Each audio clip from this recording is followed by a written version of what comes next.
Good afternoon, and glad to be back for live racing here at Del Mar on a really nice Sunday afternoon here in Southern California.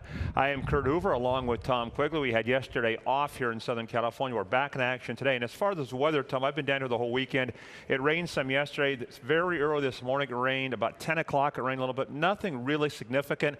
Track is drying out. Looks fine. We're good for a good 9-race car today. Main track listed as good, Kurt, to start the day. I'm sure it'll be upgraded to fast at some point. But I was born and raised in Chicago. They call this a nice November day. You're spoiled, but nevertheless, good racing today. Minimal scratches, which is also a good news as well. And it's overcast and cool, but it's not cold. It's not real windy. It's actually kind of a pleasant day for a nice car. We got the Desi Arnaz as our feature race. Let's dive right in, Tom. We start in the opener with California-bred maiden claimers for a $50,000 tag.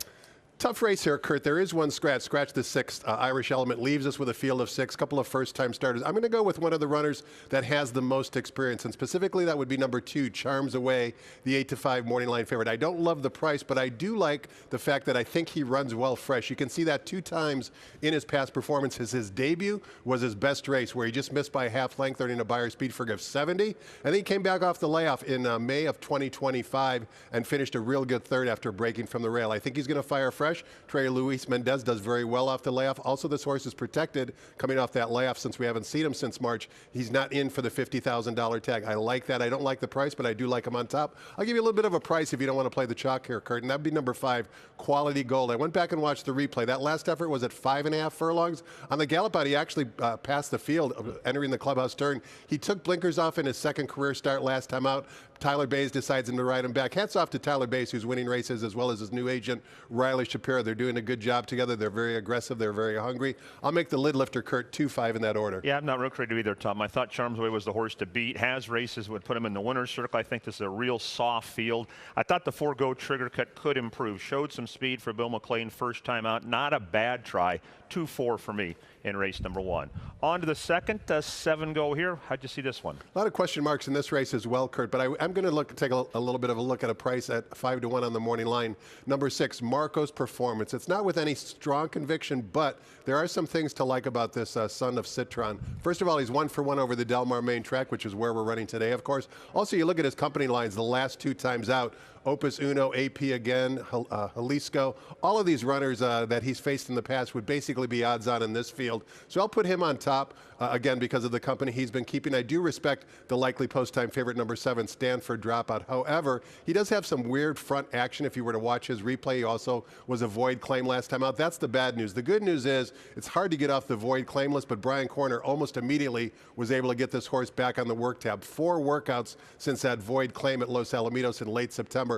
I'll make it the outside 2 runners in race 2, Kurt, 6-7 in that order. Yeah, I don't have a real strong opinion here, Tom. I did pick Maya Maroney back from taking a long van ride up to Wyoming, where he took down to Sweetwater Future. What I find interesting in this sport, it's so every state's different. This horse couldn't race on Lasix here, adds Lasix in Wyoming, now comes back off Lasix.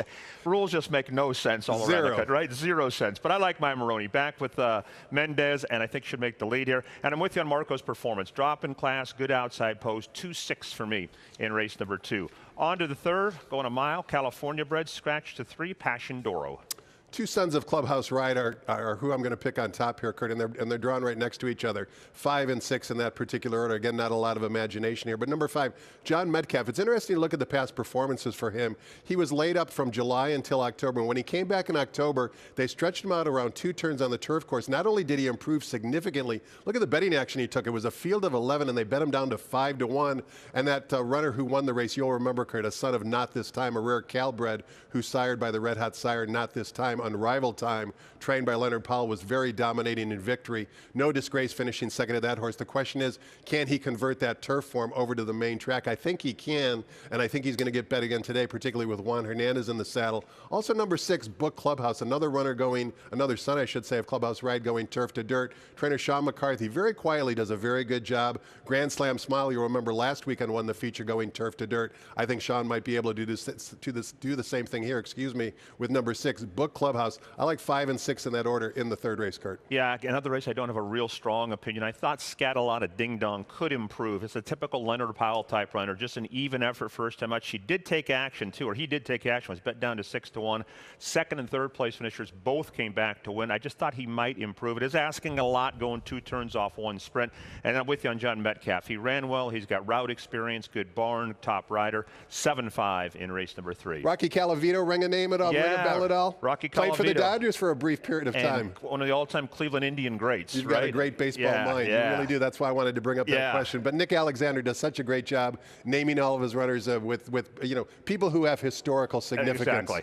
And if you look up Rocky Calavito on Baseball Reference, it's one of the all-time great websites. He's got some really good numbers. And a Cleveland Indians great. On to race number 4, we start the pick 6 here. I thought this was a good, challenging pick 6 today. There's going to be some short prices along the way. Tom, I don't trust all of them. How do we start it in the 4th? I completely agree with you, Kurt. There are some sneaky horses. There's also some horses that I think are going to run well at a short price, and that includes race number 4, the first race of the pick 6, where I like number 3, Poker Night at V's. Poker Night at V's, I've talked about this on previous seminars during the Bing Crosby meet. Just draw a line through all of his turf races, and what you're left with is a horse who loves the main track, who loves to sprint. Last time out, he ran against older. Now he's in against his own age group. Edwin Maldonado, of course, probably going to try and get a little bit more early speed into him because, unfortunately, there's not a whole lot of early speed in the race. It looks like the pace is going to be dominated by number 6, Last Call Zonlo, who I'll put second just simply because of that. I am a bit concerned Antonio Frace, who doesn't decide to ride back, but the winner, Drop Him, who I'll talk about a little bit later, came back to run second in the stakes race last week to Man O' War. So certainly Drop Him, I think,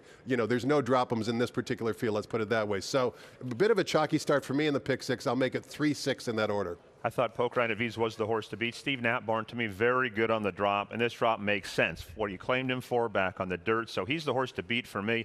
I also thought Glass of Jameson would run well. I really liked the way this horse won back in the summer at Delmore. I know the number didn't come up big, but the barn's going good, and the horse is going to get a good trip, and the horse is sharp right now. So how about a 4-3 for me? And that's where Antonio Frace winds up, which I made, I wanted to take a second and a third look at Glass of Jameson, but like you had hinted, I'm just a little bit concerned he's a little bit too slow to match up with the field.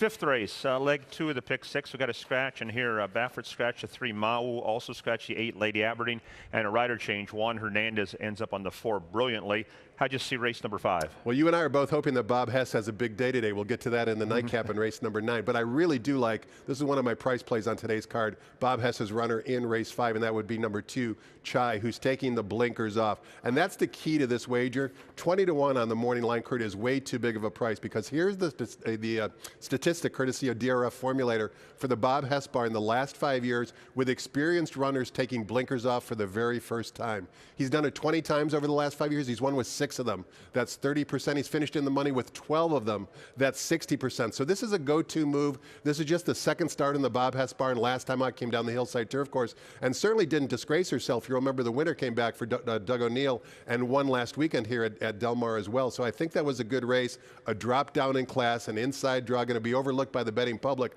I'll put number 2, Chai, on top just simply because of that trainer statistic. Also, I just have a feeling, Kurt, you might like this horse as well. We do not compare notes before the seminar, but I do really like number 7, Stay in Line, for trainer Ron Ellis. It's got a lot of attributes that you always like to talk about, Kurt. They took this horse back for $25,000. Now they run for the tag because they've already long-time owners. Exactly. They've already won this condition, but the confident boost up in class. 2 for 2 over this main track surface. 4 for 5, first or second at the distance. Loves the main track. I love the confidence that Ron Ellis is showing. And Wilfin Arantes, he rides this jockey a lot. He's a new journeyman, former apprentice rider. In a bit of an upset, I'll make race 5, 2 and 7, Kurt. Yeah, I thought this was an interesting race, Tom. The stand I took in the pick 6, I used 3 horses in the pick 6. My top pick is Brilliantly, coming back for Baffert and gets Hernandez. I like the way Magnificat won. I thought this horse showed a lot of heart in both of her races, and I'm with you on Stay in Line. Ron Ellis is so good when he gives horses time, so good off the claim, reclaim, old school patient guy. For sure, and I use those 3. The stand I took, and I think you took it too, is against Artisma.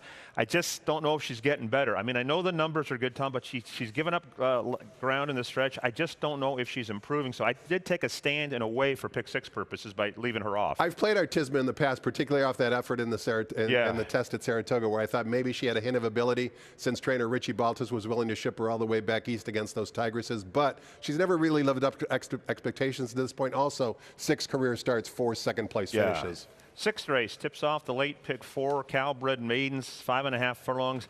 Got a couple with experience, some first-time starters. I got a price horse, but you're the guest, so you go first. It might be the same price horse. We'll see if we did our homework similarly. And my price horse in this race, Kurt, is number 10, Go-Go Tiz. Am I on the right horse or no? I used that horse. It's my second pick, actually. Okay. Yeah. So this filly, actually, there's a lot of things to like about her. First of all, the dam missed by a nose in her debut, so there's some precocity in the family.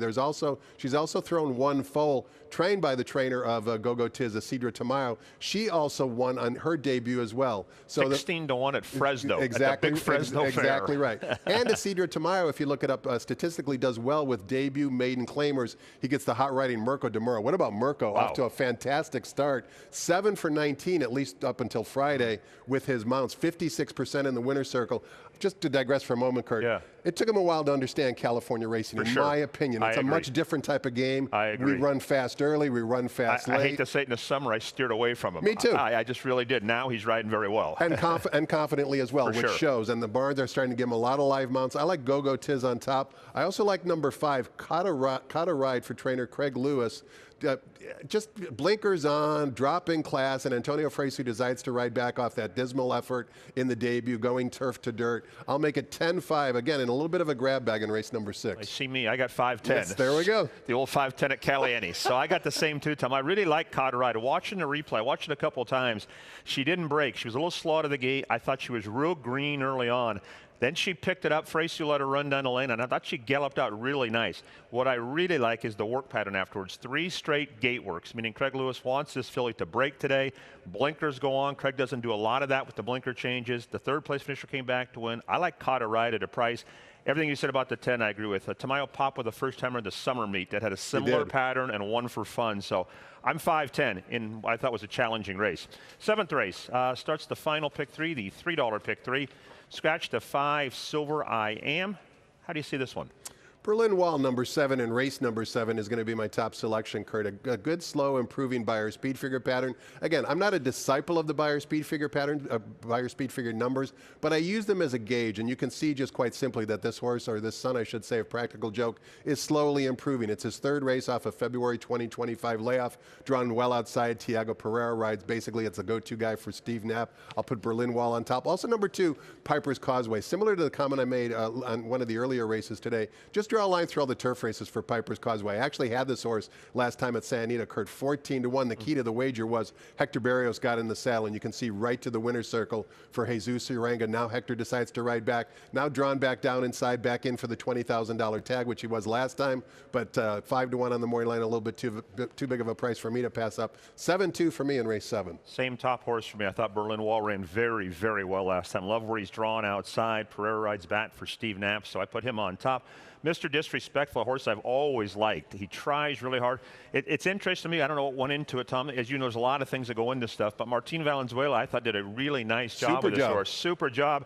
Now Craig Galassi is listed trainer, and the horse has worked well. Whoever trains, I like the horse. 7-4 for me in race number 7. Okay, on to our feature race, the 8th race, the Desi Arnaz Stakes, $100,000 purse. Hamika is going to be a very short price, Tom, but I thought Rivera could turn the tables where she's drawn and how the race shapes up. To me, it's only those two. Do you have any other ideas? I do slightly. I do, however, think Hamika is vulnerable. She started off being a gangbuster in her first 2 career starts. She was impressive, incredibly impressive when she won a 5-furlong dirt sprint on debut at Santa Anita. And then they immediately pointed to Sorrento, which of course she won at odds on.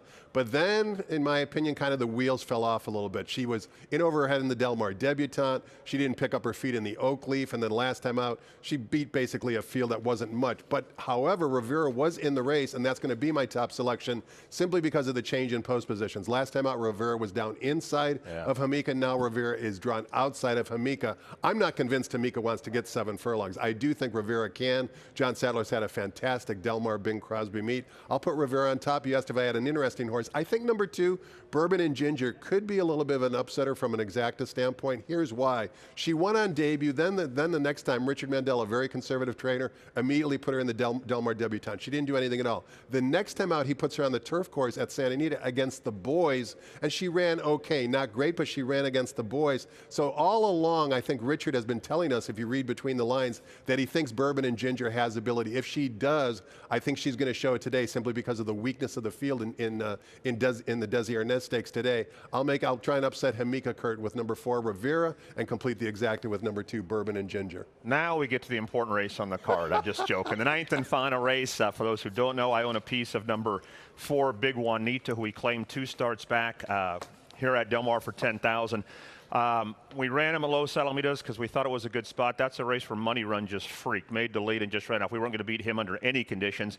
I can tell you our horse is trained very well. He worked in company with the maiden that Bob Hess ran the other day, running with Chaos, who ran huge. Our horse worked with him and worked very well.